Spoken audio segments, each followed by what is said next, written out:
कल का नया ट्रेंड ये है, बहुत सारे शोबों में या बहुत सारे लोग ये बताते हैं कि आप बजाय जो खाद ज़मीन में डालने के वो उस मिकदार से कम मिकदार से, जैसे आपने 2 ग्राम पर प्लांट बताया है, तो हम उसको स्प्रे कर दें बजाय इसके कि ज़मीन में वो खाद समझते हैं कि 80% ज़ाया हो जाती है, वो प्लांट को उतनी नहीं मिलती जितनी हम डालते हैं।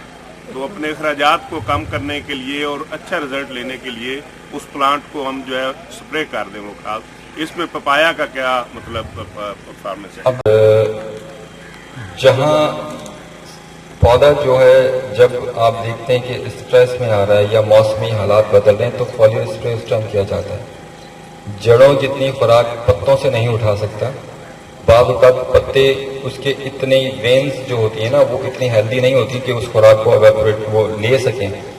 हम स्प्रे करके चले जाते हैं, हमारे पास स्प्रे का वैसा निज़ाम नहीं है जैसा आउट ऑफ कंट्रीज में होता है, क्योंकि वहाँ पर स्प्रे प्रॉपर तरीके से एक ट्रैक्टर की तरह से चल रहा होता है, उसके साथ चल रहा। हम लोगों के पास स्प्रे की हमने ऐसे से फेरा और चले गए, ना ही उतना स्प्रे उसके ऊपर जा सकता है, ना ही उसकी रिक्वायरमेंट पूरी हो सकती है।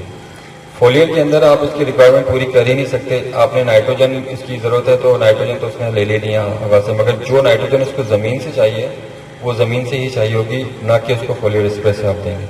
हाँ, उसमें ये ज़रूर होता है कि बाज़ औक़ात हम लोग उसे खुराक के अंदर, जब ज़मीन के अंदर पानी नहीं होता, जब हमारे पास पानी की बहुत कमी होती है, तो उस टाइम पर आप उसको फोलियर स्प्रे कर सकते हैं। कि जब आप पानी नहीं दे सकते, तो यार पानी नहीं आ रहा, उसको खुराक देनी कैसे दें, उस सूरत में आप उसको फोलियर स्प्रे करें। उस सूरत में आप उसको पत्तों के थ्रू दे सकते हैं, खुराक वो हासिल कर सकता है।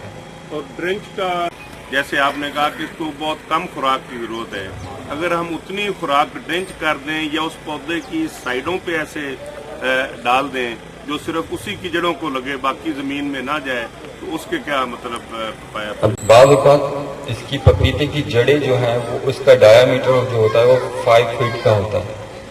जो आप ड्रेंच करेंगे, जो उसकी ताज़ा रूट्स निकल रही होती हैं वो तो उसे हासिल कर लेंगे, मगर जो मेन रूट्स हैं वो उसे हासिल नहीं कर पाएंगी।